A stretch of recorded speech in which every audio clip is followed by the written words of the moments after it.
Halo, selamat pagi Bapak Ibu. Ini untuk yang kelas 5 ya.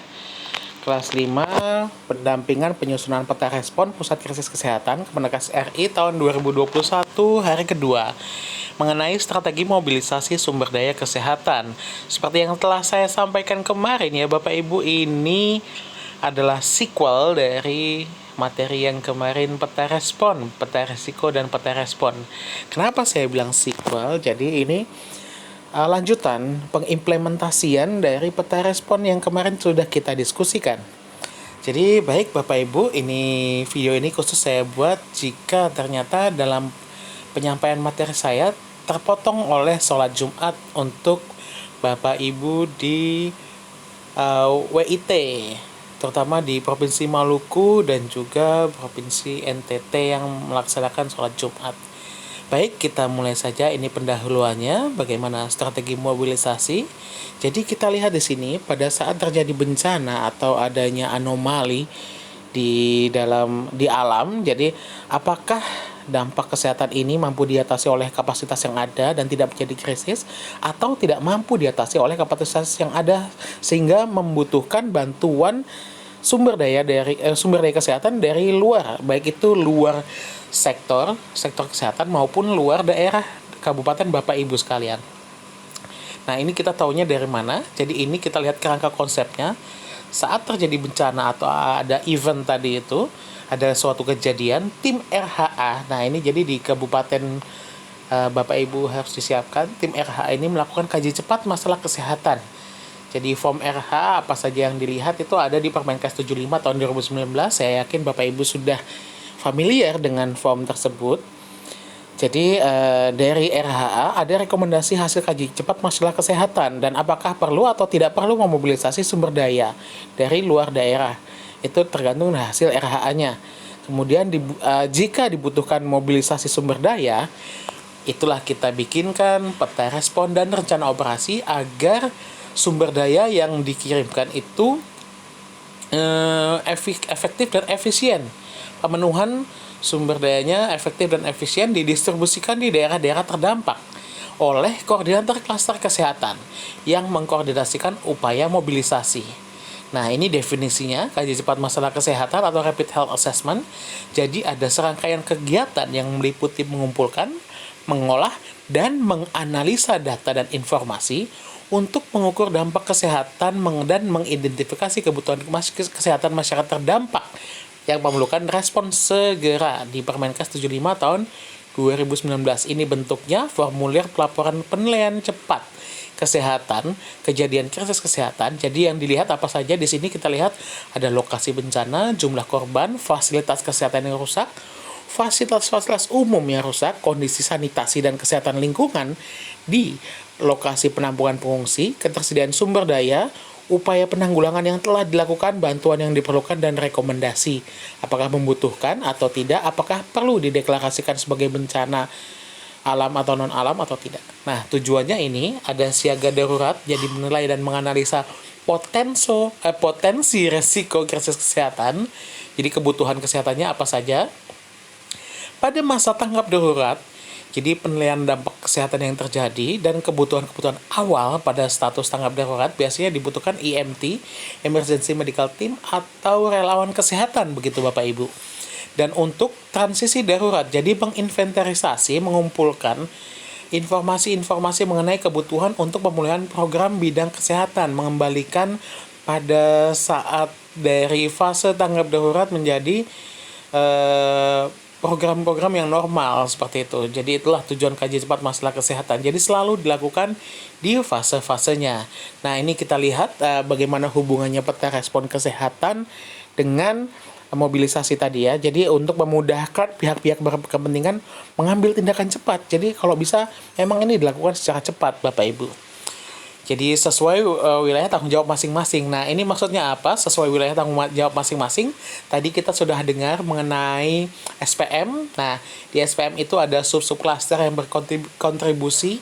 Informasi apa yang diberikan oleh sub-sub cluster kesehatan tersebut ini membentuk menjadikan peta respon kesehatan dan muaranya adalah di mobilisasi sumber daya kesehatan. Misalnya di peta bahaya, ada jenis bahayanya, wilayah terdampak, dampak kesehatan, korban meninggal dan luka. Korban meninggal itu ada subcluster DVI, kemudian korban luka itu ada subcluster pelayanan kesehatan.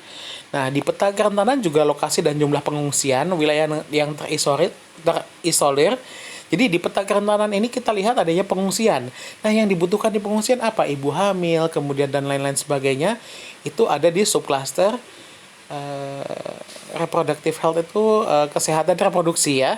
Kemudian kesehatan jiwa juga ada di sana. Peta kapasitasnya, fasilitas kesehatannya, rumah sakit, puskesmas, pustu, dan klinik itu hubungannya sekali lagi dengan subcluster pelayanan kesehatan. Bagaimana Bapak Ibu yang menjadi dinas kesehatan, koordinator klaster kesehatan mendistribusikan emergency medical team EMT atau tim relawan kesehatan ini sesuai ke fasilitas kesehatan yang mengalami kerusakan dan berapa SDM kesehatan yang ada tersisa di lapangan. Nah, kemudian kita gabungkan dengan sub-subcluster tersebut alur evakuasi medis dari daerah terdampak ke fasilitas kesehatan. Nanti ada contohnya bagaimana itu alur evakuasi medis. Nah, ini yang kemarin kita lihat peta bahayanya seperti apa. Ini yang di PD Jaya ya waktu itu, saya juga kebetulan ke sana. Jadi kita lihat kapasitas kesehatannya, kemudian bahayanya apa, gempa bumi yang daerah terdampaknya seperti apa.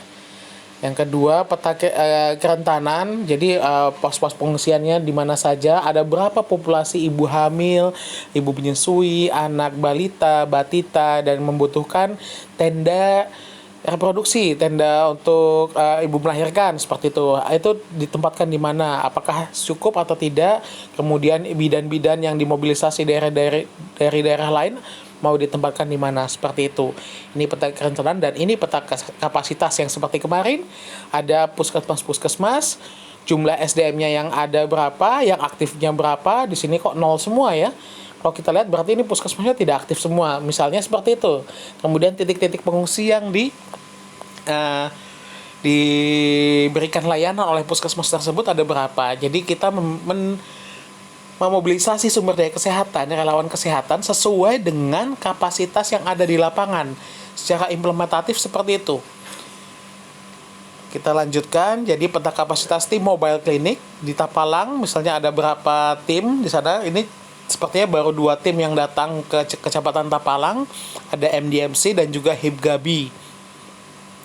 Ya MDMC bisa menangani pengungsi sampai 2.100, kemudian HIPGABI 800 seperti itu ya. Nah, ini ada peta kapasitas rumah sakit. Jadi di rumah sakit regional ini kalau kita melihat di bencana Sulawesi Barat kemarin ada rumah sakit regional milik provinsi. Ada tim apa saja yang sudah ada di sana? Oh, ada tim Rumah Sakit Wahidin, Unhas, Arteria. Perlu diingat TBM ini tim bantuan medis mahasiswa. Jadi mereka bisa membantu tapi tidak untuk melakukan intervensi medis kepada pasien ya. Jadi harus supervisi oleh tim dokter yang ada di sana. Ya, ini dari Rumah Sakit Wahidin dan Unhas. Biasanya kalau Unhas itu dia spesialisnya ortopedi seperti itu. Kemudian Andalas dan MDMC ini lebih spesialisasinya di anestesi seperti itu. Jadi kebutuhannya juga ada di sana. Di RSUD Mamuju ada PPNI, Unisa dari Palu ya, dan PSC 19 Goa ini. Wah, luar biasa tim dari Goa sampai di sana. Timnya Pak Hasrat ini ya. Luar biasa memang. Dan ada FK Unhas juga. Nah, jadi kita petakan kebutuhan di rumah sakit itu apa dan tim apa saja yang sudah ada di rumah sakit. Dan kemudian di puskesmas juga sama seperti itu. Jadi ini ada 4 puskesmas, kita lihat di sini 5 puskesmas, maaf. Di puskesmas Rangas ini ada tim apa saja? Sudah ada tim IBI, ada ID, Dinkes Mamuju Tengah, Blue Helmet, Basnas, PPNI. Kemudian di Dongkalit karena tempatnya cukup jauh ya Dongkalit ini ya. Kalau kita lihat itu melewati bukit dari jalan utama, jadi tidak begitu banyak yang datang ke sana. Jadi hanya ada 2 saja, yaitu Kun dan Project Hope, ditambah dokter dari Unpad, itu 1 tim dengan MSF 1 tim. Di Boteng karena dia ada di jalan utama, jadi tidak terlalu terdampak. Jadi ada tim AKSIS atau TBM, tim bantuan medis mahasiswa dari UNTAD, Tadulako. Kemudian di Bambu ini ada tim Yonkes Kostrad, dia buka rumah sakit lapangan di sana. Dan Binanga juga, Binanga ini karena dekat dengan jalan, jadi banyak sekali tim yang kemudian ke sana, dan banyak sekali pengungsian yang ada di situ. Nah, ini peta alur evakuasi medis. Kita lihat selama COVID-19 pandemi ini, kita harus bedakan memang alur rujukan COVID dengan non-COVID. Jadi kalau bisa di dalam rencana kontingensi dan juga peta respon yang Bapak Ibu susun nanti, membedakan alur rujukan bagaimana pasien-pasien non-COVID itu dibawa dari puskesmas, dari pengungsian, itu dibawanya, kalau ini kita contohnya yang hijau ini untuk non-COVID, ke rumah sakit umum daerah dan rumah sakit Bayangkara. Nanti jika memang harus ada tindakan elektif dibawa ke KRI Suharto. Sementara yang COVID dari puskesmas maupun dari pengungsian itu dibawa langsung ke rumah sakit regional. Seperti itu. Jadi dibedakan alurnya. Itulah kenapa yang namanya peta respon harus ada alur evakuasinya juga. Seperti itu ya, Bapak Ibu. Nah, kemudian bagaimana mobilisasi sumber daya kesehatan? Saya cepat saja di sini agar tidak menyita waktu Bapak Ibu untuk yang ingin sholat Jumat. Bapak ya terutama ya. Nah, ini organisasi klaster kesehatan menurut Permenkes nomor 75 tahun 2019 tentang penanggulangan krisis kesehatan. Sudah dijelaskan di sini bagaimana organisasi klaster kesehatan. Tidak harus memang semua tim atau semua subklaster diaktifasi, tergantung kebutuhan di lapangan. Jadi Bapak Ibu sebagai PJ bencana yang ada di kabupaten kota, PJ kesehatan terutama ya, sektor kesehatan. Nah ini tapi biasanya tim logistik kesehatan dan tim data informasi ini penting sekali. Tim promosi kesehatan bisa mungkin setelah seminggu 2 minggu untuk diaktifkan, tapi mungkin selama pandemi COVID ini penting sekali untuk memiliki tim promosi kesehatan. Nah ini kemudian ada sub-subklasternya yang tadi telah kita sampaikan. Subklaster pelayanan kesehatan biasanya oleh bidang Yankes ya. Ini meliputi organisasi dan koordinasi untuk tim medis darurat atau emergency medical team atau EMT atau relawan kesehatan. Kemudian dari subklaster pengendalian penyakit dan kesehatan lingkungan, gizi, jiwa, reproduksi ini membentuk tim yang namanya PHRRT atau Public Health Rapid Response Team. Tim respon cepat kesehatan masyarakat. Sedangkan subklaster DVI ini menghitung dan memverifikasi korban meninggal atau jenazah-jenazah, biasanya dikoordinasikan dengan polisian. Nah ini skematik tanggap darurat klaster kesehatan seperti apa. Dari daerah bencana dilakukan ekstraksi. Ini untuk yang pre-hospital ya, dengan menggunakan ambulans. Kemudian dievakuasi ke rumah sakit untuk mendapatkan pelayanan gawat darurat. Sementara yang pengungsian itu harus dilihat juga di pos pengungsian sementara. Titik-titik pengungsian ada apa PHRRT-nya, public health threat-nya, ancaman kesehatan masyarakatnya seperti apa. Jangan sampai terjadi outbreak setelah ada bencana. Nah ini yang kita coba hindari. Jadi yang atas itu lebih ke manajemen kesehatan masyarakat, yang bawah ke manajemen kasus klinis. Seperti itu ya perbedaannya ya Bapak Ibu. Nah ini lebih fokus lagi ke subklaster pelayanan kesehatan. Jadi IMT itu ada beberapa tipe, ada IMT tipe 1, 2, dan 3. Tipe 1 itu misalnya tim relawan kesehatan yang punya tenda lapangan, melayani rawat jalan, kemudian membawa ambulans, itu kita bilang mobile. Jadi yang fix itu dia buka tenda pelayanan rawat jalan, akan memberikan rujukan kepada pengungsian yang membutuhkan pelayanan kesehatan lanjutan ke rumah sakit dan dievakuasi dengan tim ambulan, tim EMT 1 mobile. Ini ada EMT 1 mob, itu mobile dengan ambulans, dan fix itu dengan tenda. Dua-duanya melayani pasien rawat jalan saja, bukan rawat inap. Rawat inap nanti di itu namanya tim EMT tipe 2. Nah, di tipe 2 itu ada rawat inapnya. atau spesialis sel. Spesialis sel itu relawan kesehatan yang misalnya ortopedi saja atau anestesi saja, dan itu akan ditempatkan di rumah sakit di daerah terdampak. Jadi IMTSC ini spesialis sel.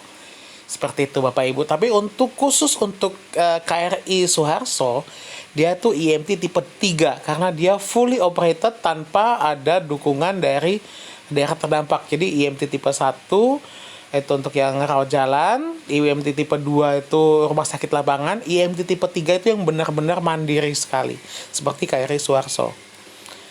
Nah, ini dia sekelompok tenaga kesehatan bantuan di wilayah yang terkena dampak bencana untuk mendukung sistem kesehatan setempat. Ini dari WHO Geneva. Secara internasional ada inisiatifnya, yaitu Emergency Medical Team. Jadi memang harus memenuhi kriteria dan kapasitas sesuai standar minimal tertentu. Jadi Bapak Ibu nanti pada saat bencana, amit-amit ya, kita tidak mau mendoakan akan terjadi, tapi saat buka posko klaster kesehatan itu mengecek kesiapan IMT-nya yang datang itu apakah punya STR misalnya, apakah punya SIP ya, atau ya STR lah minimal. Jadi benar-benar memiliki kompetensi yang standar ya, seperti tadi SPM. Jadi standar pelayanan minimalnya itu kompetensinya itu harus dijaga. Jangan sampai dokter abal-abal atau dokter belum lulus itu memberikan pelayanan kesehatan. Kalaupun iya memberikan pelayanan kesehatan, harus dengan supervisi dokter yang memiliki STR, seperti itu ya. Nah, bisa dari kalangan pemerintah, sipil maupun militer, akademisi, LSM, NGO, lokal dan internasional, dan juga dunia usaha. Tidak dilipatkan dalam manajemen klaster kesehatan, nanti ada timnya sendiri untuk manajemen klaster kesehatan, seperti kami dari UGM, kemudian dari Universitas Brawijaya, ada beberapa universitas juga yang bisa diperbantukan untuk melakukan manajemen klaster kesehatan, bikin peta respon, kemudian melakukan registrasi dan lain sebagainya. Bapak Ibu tinggal panggil aja. Dari Tadulako juga sudah kita dampingi, dan kita sudah siap untuk melakukan lokalisasi ya, pelokalan ya, maksudnya jangan pikirannya jangan traveling dulu kalau saya bilang lokalisasi. Jadi pelokalan untuk manajemen klaster kesehatan, seperti itu. Nah, nanti ada IMT Coordination Cell, jadi mengkoordinasi semua IMT atau relawan-relawan kesehatan yang datang, itu namanya IMTCC. Atau menggabungkan IMT yang datang, misalnya IMT ini punya dokter, perawat, tapi tidak punya ambulans. Nah, nanti akan kita gabungkan, itu namanya IMT Composite. Nah, ini jenis-jenis tim medis darurat atau IMT. Nah, ada mobile, fix, tipe 2, tipe 3, dan spesialis sel. Nah, seperti itu ya, Bapak Ibu. Ada tipe 1 mobile, jadi menangani 50 pasien per hari rata-rata, seperti itu. Jadi keliling dari satu tempat pengungsian ke pengungsian yang lain. Kemudian tipe 1 fix, dia punya tenda tadi, melayani kesehatan dasar, rawat jalan sekali lagi, dan menangani rata-rata 100 pasien per hari. Dan tipe 2 itu ada kemudian rawat jalan dan rawat inap. Dia punya OK, biasanya ini dari Yonkes, baik marinir maupun Kostrad. BSMI juga punya, banyak yang punya juga tipe 2 ini. Tipe 3 itu yang tadi saya sampaikan, KRI Suharto contohnya tipe 3, spesialis sel. Itu tim-tim dari baik itu universitas maupun dari rumah sakit yang hanya mengirimkan tim spesialis ortopedi lengkap dengan setnya. Nah, prosesnya mobilisasi tim medis darurat ini dari mulai kesiapan sampai di lokasi, operasi, pelaksanaan operasi, dan pengakhiran operasi. Ini semua sudah ada SOP-nya, cuma belum disahkan aja sebetulnya, sudah kita bikinkan. Nah, apa saja yang harus dipersiapkan untuk mobilisasi IMT tadi? Ini perlu ada personil, tentu saja ada personil ya, ada dokumen teknis, keamanan, informasi, dokumentasi, dan lain-lain. Nanti ada format pelaporan harian dari IMT, bisa menggunakan WA, dikirim ke semua IMT, tolong seperti ini. Nanti ada hubungannya dengan SKDR bencana. Nah, ini jadi subklaster pelayanan kesehatan dengan subklaster pengendalian penyakit harus bekerja sama. Jangan sendiri-sendiri. Seperti itu ya. Nah, ini kita lihat contohnya daftar kontak kepala puskesmas. Jadi sebelum IMT itu diberangkatkan, selain tadi sudah ada peta respon, kemarin kita sudah bikinkan peta respon yang warna-warni itu. Jadi IMT itu mudah mencerna informasi yang ada di lapangan. Ya kan? Yang kuning puskesmas, yang merah rumah sakit, yang hijau itu posko. Nah, di sini ada kita lihat kontak. Jadi salah satu komponen dari peta respon adalah selain alur juga kontak. Kontak dari puskesmas terdampak, siapa saja yang bisa dikontak di daerah tersebut. Karena tim IMT ini sejatinya dari luar daerah. Mereka tidak tahu siapa dan bagaimana daerah tersebut. Nah, jadi di sini ada personelnya, dokumen teknisnya jangan lupa. Satu, form-formnya, form apa saja, barang yang dibawa apa saja, STRA-nya apa saja, kemudian surat tugasnya itu perlu kita kita minta. Jadi Bapak Ibu sebagai orang yang ketempatan atau yang didatangi oleh tim relawan ini harus meminta surat tugasnya, kemudian mengecek kompetensinya seperti apa dan logistik yang dibawa apa saja. Ini penting, jangan sampai mereka datang membawa obat-obatan yang kadaluarsa kemudian ditinggal dan itu akan menjadi bencana tsunami. Kedua, second disaster. Seperti kemarin Pak Kapus sudah sampaikan ya. Jadi memang betul apa saja keselamatan rakyat adalah pimpinan tertinggi gitu ya katanya ya. Tapi jangan dilupakan juga sisi administrasinya juga penting. Jadi itu penting sekali untuk mengecek logistik, kemudian mempersiapkan form penerimaan bantuan. Jadi ada BAST, berita acara serah terima dari orang yang memberikan bantuan dan kita yang menerima bantuan, Bapak Ibu yang akan menerima bantuan. Dicek betul kualitasnya, baik itu kualitas sumber daya manusia maupun sumber daya tadi obat-obatan yang dibawa. Jadi ini dijamin keselamatan dan keamanan tim IMT. Jadi Bapak Ibu sebagai koordinator klaster kesehatan dan juga IMT-CC harus memberikan informasi situasi di lokasi, potensi hazard di lokasi, dan bagaimana prosedur penyelamatan. Dan ini semua bisa dituangkan dalam satu dokumen, yaitu peta respon. Sangat mudah sekali. Nanti kita akan hands on bagaimana ininya. Nah, ini untuk tim IMT yang datang dipastikan bagaimana logistiknya itu cukup. Jadi Bapak Ibu tidak usah ragu, tidak usah kemudian bingung, karena kita sejatinya dalam klaster ini banyak sekali sumber daya yang bisa dimobilisasi. Misalnya dari klaster logistik atau klaster gizi atau klaster lain, itu kita bisa minta dari dinas sosial, misalnya minta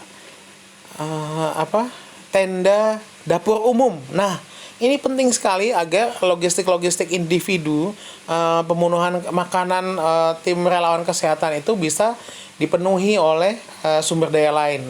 Kalau tidak ada, maka relawan harus wajib memenuhi kebutuhan individualnya sendiri. Nah, ini informasi dan dokumentasi yang penting juga, informasi kondisi terkini setelah bencana dan sebelum bencana. Ini juga penting karena kita juga akan melihat bagaimana dampak bencana ini terhadap populasi kerentanan yang ada. Nah, ini juga tanda-tanda keperluan pendirian pos dan keperluan tim. Nah, ini yang penting tadi saya sampaikan, logistik. Jadi pada saat kalau kita berbicara logistik ini ya, ada perencanaan kebutuhan, pemenuhan kebutuhan, penyimpanan dan distribusi. Bapak Ibu sebagai kepala dinas koordinator klaster kesehatan di kabupaten harus tahu betul bagaimana merencanakan, memenuhi dan juga menyimpan untuk kemudian didistribusikan. Nah, karena apa? Dalam pandemi seperti Covid ini, penyimpanan ini sangat penting untuk mencegah berkurangnya kualitas bahan-bahan yang akan diperlukan untuk penanganan bencana. Nah, jadi diperhatikan betul, dan kita juga bisa, sekali lagi saya sampaikan dan advokasi untuk berkolaborasi dengan sektor lain, misalnya dinas sosial, kemudian BNPB, BPBD, minta tenda. Yang kemarin juga sudah disampaikan oleh Pak Kapus, dana siap pakai. Itu bisa kita mintakan ke BPBD jika aturan-aturannya bisa kita penuhi dalam waktu yang singkat dan segera. Nah, inilah pentingnya kenapa tim administrasi itu selalu siap mendampingi Bapak Ibu. Jadi jangan sampai kita melewatkan kesempatan ini untuk meminta sumber daya yang dialokasikan untuk kita, tapi karena kita tidak tahu caranya malah terlewat seperti itu kan. Kadang-kadang juga dari Biro Perencanaan Kemenkes juga turun untuk membantu Bapak Ibu dalam membuat ini. Sekali lagi, nah ini pemenuhan kebutuhan logistik tetap sama, ada yang utamanya menggunakan logistik dari unit pelayanan kesehatan yang ada, baik itu buffer stok di provinsi maupun kabupaten atau di Kementerian Kesehatan. Biasanya ada dropan dari Kementerian Kesehatan. Nah, kemudian melakukan pengadaan dan juga bantuan dari donatur. Dan itu juga jangan lupa, saya sekali lagi saya ingatkan, ini sebelum slide terakhir nih, terima kasih untuk mempersiapkan dokumen.